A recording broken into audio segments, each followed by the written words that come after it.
नमस्कार, मैं हूं प्रियंका संभव। आप देख रहे हैं सौदा आपका। और आज बाजार जब खुले तो लगा कि संभलेंगे, लेकिन उसके बाद से फिर से हम इसे देख रहे हैं कि ये ऊपर के लेवल्स पर टिक नहीं पा रहा है। अभी फिलहाल सेंसेक्स 56 अंकों की बढ़त के साथ कारोबार कर रहा है। निफ्टी वापस 11,600 को टेस्ट करते हुए इसके इर्द गिर्द ही नजर आ रहा है। हालांकि अभी हरे निशान में ही कारोबार हो रहा है। 13 अंकों की मजबूती।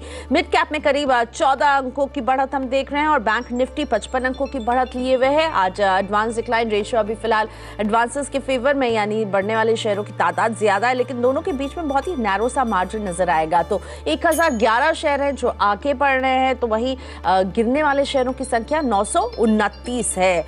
निफ्टी के कुछ टॉप गेनर्स अभी Zee entertainment, Sun Pharma, ONGC, Yes Bank, Indiabulls housing और आज रिलायंस में भी बढ़त के साथ हो रहा है कारोबार। दबाव में गेल, एनटीपीसी, आईओसी, बीपीसीएल और अदानी पोर्ट्स जैसे काउंटर नजर आएंगे। सीएनबीसी टीवी 18 के अनुज सिंघल मेरे साथ हैं। अनुज, कैसा दिख रहा है बाजार? सुबह से आप इसे ट्रैक कर रहे हैं, अभी के मूड को कैसे आप समझाएंगे हमें? Priyanka, good morning. देखिए, सुबह से हमारी एक कॉल थी कि आज सुबह पहली ट्रेड थी, आप जो 11,550 के स्टॉप लॉस के साथ एक लॉन्ग ट्रेड ट्राई करिए। वो ट्रेड मेरे ख्याल से अच्छी खासी वर्क हो चुकी है आपके फेवर में। तो उसके बाद अब आज का जो सुबह का लो है वो आपके लिए सैक्रोसंक्ट स्टॉप लॉस है। मुझे लग रहा था कि एक कंसेंसस ट्रेड बन गया था कि अब इस मार्केट में शॉर्ट किया जाए। वो ट्रेड शायद आज एक कहीं फंस गई है, तो उस ट्रेड से अब निकल जाएंगे तो बेटर रहेगा। मेरे ख्याल से इस समय की सबसे बड़ी ट्रेड है पीएसयू बैंक्स। एकदम से पीएसयू बैंक्स में एक ब्रेकआउट है और ये मैंने हमेशा देखा है, अगर पहले घंटे का लो ब्रेक ना हो तो पीएसयू बैंकों में अच्छी खासी बाइंग आती है। बहुत बड़ा मोमेंटम इस समय मुझे प्राइवेट पीएसयू बैंकों में दिख रहा है इस समय। आप एक बार जरा इंटरडे चार्ट लेकर आइए निफ्टी पीएसयू बैंक का, वहाँ पर अच्छी खासी बाइंग आप देखेंगे पीएसयू बैंक निफ्टी में। और उसी तर्ज को आप आज कंटिन्यू कर सकते हैं, क्योंकि कुछ स्टॉक्स तो खैर रेवेन्यू से बाहर भी जा रहे हैं, लेकिन उसके अलावा भी जो स्टॉक्स हैं उनमें अगर आप देखेंगे तो ये चार्ट नहीं आ रहा है, कोई प्रॉब्लम हो रही है शायद। लेकिन एक बार निफ्टी पीएसयू बैंक जरा लेकर आते हैं, वहाँ पर आप देखिए किस तरीके से बाइंग स्टार्ट हो गई है। और इनमें जो इस नॉर्मली सबसे स्ट्रॉन्ग बैंक जो मुझे लगता है इस समय वो है कैनरा बैंक। एक बार उसका भी जरा इंटरडे चार्ट देखिए। नॉर्मली आप देखेंगे कि ये स्टॉक्स में अगर मॉर्निंग लो ब्रेक नहीं होता है तो सेकेंड हाफ में अच्छी बाइंग होती है। और अगर आज शॉर्ट कवरिंग हुई तो कैनरा बैंक, पीएनबी, एसबीआई, ये सब स्टॉक्स जो है इस समय काफ़ी अच्छे लग रहे हैं मुझे। इन पर इस समय ध्यान रखिएगा। ओके, तो अनुज की टिप यह है कि पीएसयू बैंक्स अभी फिलहाल वहां पर एक्शन अनुज आपके लिए आइडेंटिफाई कर रहे हैं। थैंक यू अनुज। और साथ में बैंक्स स्पेसिफिकली अगर बात करें, कैनरा बैंक, पीएनबी, एसबीआई, इन पर होनी चाहिए आपकी निगाह। और अब प्रकाश जी को लेकर आते हैं। प्रकाश जी, गुड मॉर्निंग, कैसे हैं आप? बताइए आज बाजार में आपका व्यू क्या बन रहा है, कैसे दिख रहे हैं आपको टेक्निकल लेवल्स जिन्हें आप आए कर रहे हैं आज? Good morning. ऐसा लग रहा है कि आज का लो जो है और आज का हाई, ये बॉर्डर्स डिफाइन हो गए। ट्रेड वहीं पर बनता है, ब्रेकआउट होने के बाद, ब्रेकआउट ऊपर मिलेगा या ब्रेकडाउन मिलने के बाद जो आज के बॉर्डर्स क्लियर, वहाँ पर बहुत बढ़िया ट्रेड है। लेकिन मेरा बायस ऑन द अपसाइड जो सेटअप है, सेटअप के हिसाब से लगता है कि जो डाउन मूव है शायद ना हो।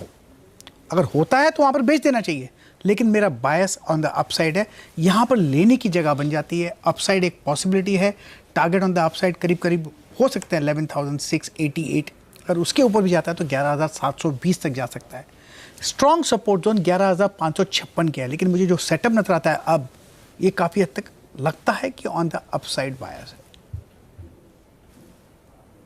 ठीक है, तो नीचे की तरफ 11,556। प्रकाश जी, साथ ही में बैंक निफ्टी, अभी अनुज कह रहे हैं पीएसयू बैंक्स में वो एक मोमेंटम देख रहे हैं, आप बैंक निफ्टी में अभी क्या रीड कर रहे हैं? मुझे लगता है यहाँ पर बैंक निफ्टी थोड़ा ज़्यादा ही स्ट्रांग है। मुझे लगता है कि यहाँ पर भी एक जगह बन जाती है, रिस्क रिवॉर्ड रेशियो फेवर में है। अगर वो कल का लो लगाकर चलें और ले लें यहाँ पर, तो मुझे लगता है कि अप मूव मिल सकता है। 30,000 का जोन है, वहाँ तक जाने की संभावना है। बैंक निफ्टी में थोड़ी ज़्यादा स्ट्रेंथ नज़र आ रही है। ओके, तो थोड़ा सा स्ट्रॉन्ग स्ट्रेंथ बैंक निफ्टी में और पीएसयू बैंक्स ऑलरेडी अब जो है एक अपवर्ड मूव दिखाते हुए। प्रकाश जी, इस बाजार में आपकी नजर किन स्टॉक्स पर है? आपके मुनाफे वाले शेयर्स बताइए। दो, मैरिको और रिलायंस। मैरिको में एक अप मूव है, काफ़ी हद तक बाइंग भी हो रही है। इसका टेक्निकल टारगेट 375 to 380 जोन से, स्टॉप होगा 362 का। और दूसरा है रिलायंस दिग्गज, ये अपमूव है। यहाँ पर टारगेट 1380 के हैं, आज के लो 1340 है। वहाँ पर एक स्टॉप लगाकर चले तो मेरे ख्याल से सही रहेगा।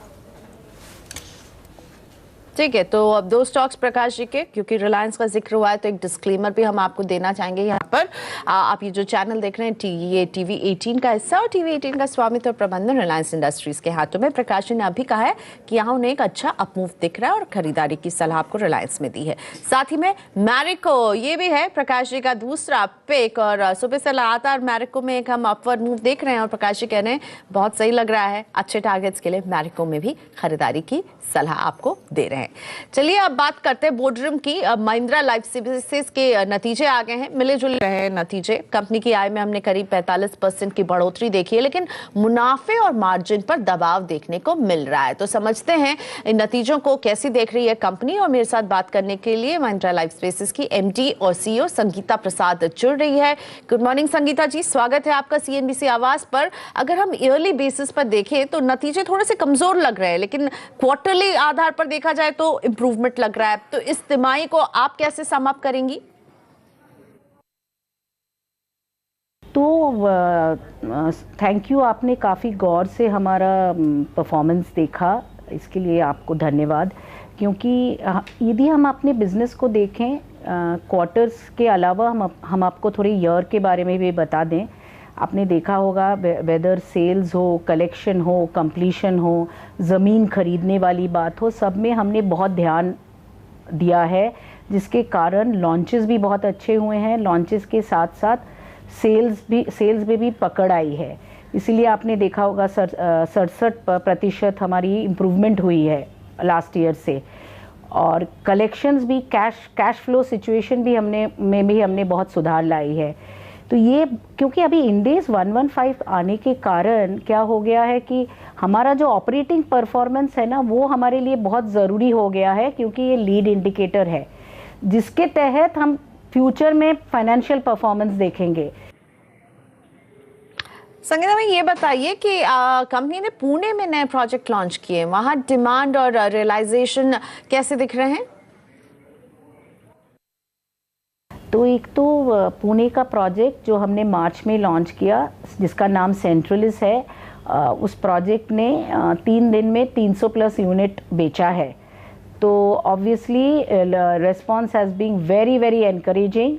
हम लोगों ने तैयारी भी की थी, लेकिन सबसे ज़्यादा थैंक यू मैं कस्टमर्स को देना चाहती हूँ कि जब भी हम कुछ अच्छा प्रोजेक्ट जब लॉन्च कर रहे हैं मार्केट में, उसका रेस्पॉन्स बहुत अच्छा होता है। हमने इस ईयर में 3 प्रोजेक्ट्स लॉन्च की और तीनों का ही बहुत रिस्पॉन्स अच्छा रहा। So and as far as realisation is concerned, मैं रियलाइजेशन के पहले डिमांड के बारे में बात करना चाहती हूँ। डिमांड में रेस्पेक्टेड ट्रस्टेड डेवलपर्स के प्रोडक्ट्स पर डिमांड दिखना शुरू हो गया है, पॉजिटिव रीइंफोर्समेंट। इसीलिए आप अपना हमारा सेल्स देखें तो आपको पता चलेगा। रियलाइजेशन प्राइसिंग में अभी भी उतना ट्रेन नहीं पकड़ी है, उसमें थोड़ा समय लगेगा। अच्छा, मैं आपसे ये समझना चाहूंगी मिड साइज सेगमेंट में अभी किस तरह की आप एक्टिविटी देख रही हैं? क्या इंप्रूवमेंट आप रीड कर रही हैं? लग रहा है कि अब सेक्टर जो है वो बेहतरी के संकेत दे रहा है? मैं ग्रीन शूट्स के बारे में नहीं, बट मैं बताना चाहती हूँ कि जीएसटी का 2 तरह का असर हुआ है। जीएसटी तो कम हुआ है, लेकिन इनपुट टैक्स क्रेडिट भी हटाया गया है, तो उसका असर आएगा। But overall market sentiment GST हटाने के कारण customers medium to long term में उसका हम सुधार देखेंगे, उसका पॉजिटिव असर देखेंगे। और yes, for trusted and respected developers हमको मार्केट में रहना, लॉन्च करना और डिलीवर करना सही समय पे will be very good for companies like us. Customers को भी जेन्युइन प्रोडक्ट्स मिलेंगे सही समय पे, सही दाम पे। Absolutely, thank you so much. Sangeeta Prasad हमारे साथ जुड़ी हुई थी, एमडी और सीईओ महिंद्रा लाइफ सर्विसेज की। इनका कहना है कि डिमांड पिकअप होते हुए देख रहे हैं और इनका जोर रहेगा डिलीवरी पर। मिले जुले नतीजे इन पर हो रही थी, इनसे बात है। इसी के साथ अब लेकर आते हैं स्टॉक्स फटाफट।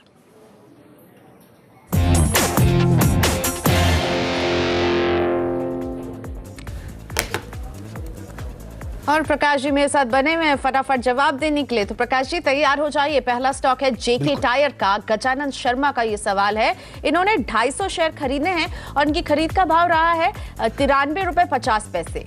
होल्ड करना चाहिए, मुझे लगता है जेके टायर, लेकिन होल्ड करना चाहिए medium term to long term के हिसाब से। टारगेट होगा 120।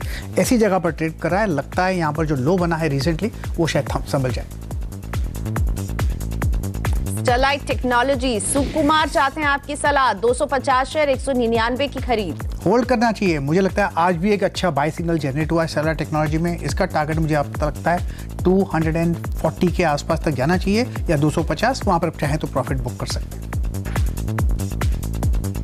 अक्ष ऑप्टिफाइबर 100 शेयर हैं 44 की खरीद। जोगिंदर का सवाल। अक्ष ऑप्टिफाइबर, वेल ये स्टॉक तो बेच देना चाहिए। 17 रुपए का then, weak structure, exit. Okay, नुकसान पे बैठे ही हैं आप जोगिंदर जी, और प्रकाश जी कह रहे हैं एग्जिट ही कर लीजिए। आदित्य बिरला कैपिटल, सचिन पटेल के पास 1000 शेयर हैं 154 की खरीद। 154, अब 99 ट्रेड कर रहा है। Aditya Birla Capital, I think yes, मेरी गलती हो गई, मैंने Aditya, is it AB Capital? जी, एबी कैपिटल तो फिर ठीक है।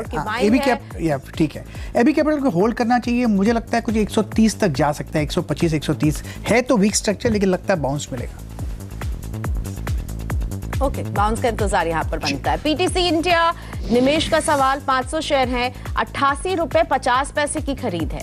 होल्ड करना चाहिए क्योंकि एक बाउंस मिलेगा। बाउंस का एडवांटेज लेकर निकल जरूर जाएगा क्योंकि इसका स्ट्रक्चर मुझे कंफर्टेबल नहीं लगता। पीएनबी हाउसिंग 60 शेयर 900 की खरीद। नितिन शर्मा। 900 अब 787 का रहा है। मुझे लगता है लोअर लेवल्स आते दिनों में देख सकते हैं, शायद ये संभलने की जगह हो सकती है, लेकिन यहाँ से एक स्टॉप लगाना पड़ेगा आपको 770 का और होल्ड कीजिए। अगर अप मूव मिलता है तो 850 के आसपास जरूर निकल जाइएगा।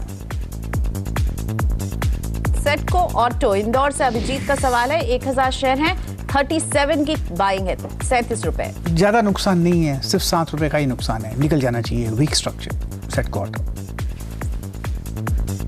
जेम फाइनेंशियल में क्या करें? राधे श्याम, इनके पास है जेम फाइनेंशियल के 1000 शेयर 87 रुपए 30 पैसे की खरीद है। ये होल्ड कर सकते हैं, लगता है रिसेंटली जो लो बना है काफी हद तक अच्छा है। एक लेवल देता हूँ, उस पर ध्यान दें, 100। एक बार 100 क्रॉस हो जाएगा तो फिर 120 जाएगा, इसलिए होल्ड कीजिए। हाँ, अगर आपको स्टॉप लगाना है तो स्टॉप जरूर लगाइएगा क्योंकि कॉस्ट के आसपास है। स्टॉप होना चाहिए 84 का और होल्ड कीजिए।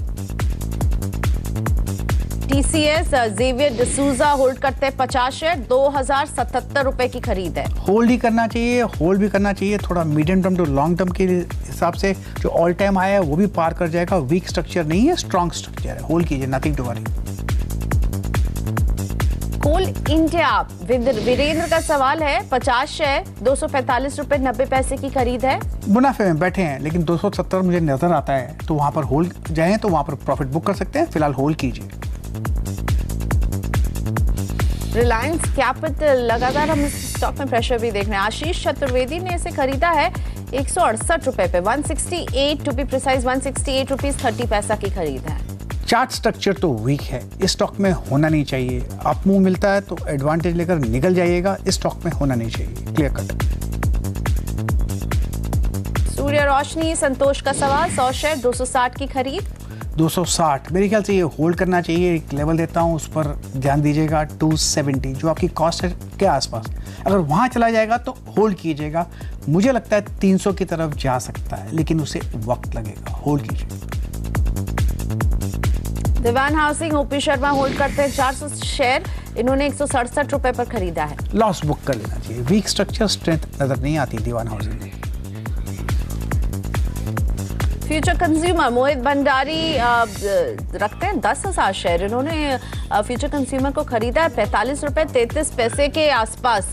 कुछ 2 रुपए के आसपास पर शेयर नुकसान हो रहा है फ्यूचर कंज्यूमर। निकल जाना चाहिए। स्ट्रक्चर तो वीक है, स्ट्रेंथ नजर नहीं आती और कुछ मुझे फंडामेंटल न्यूज भी नजर नहीं आता, तो मुझे ख्याल से निकल जाना चाहिए। सिर्फ 2 रुपए का ही नुकसान है।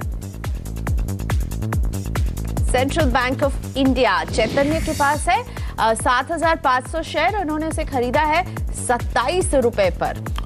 वेल, प्रॉफिट बुक कर लीजिए। और लोअर लेवल आते दिनों में दिख रहा है तो इसलिए प्रॉफिट तो ले ही ले लीजिए।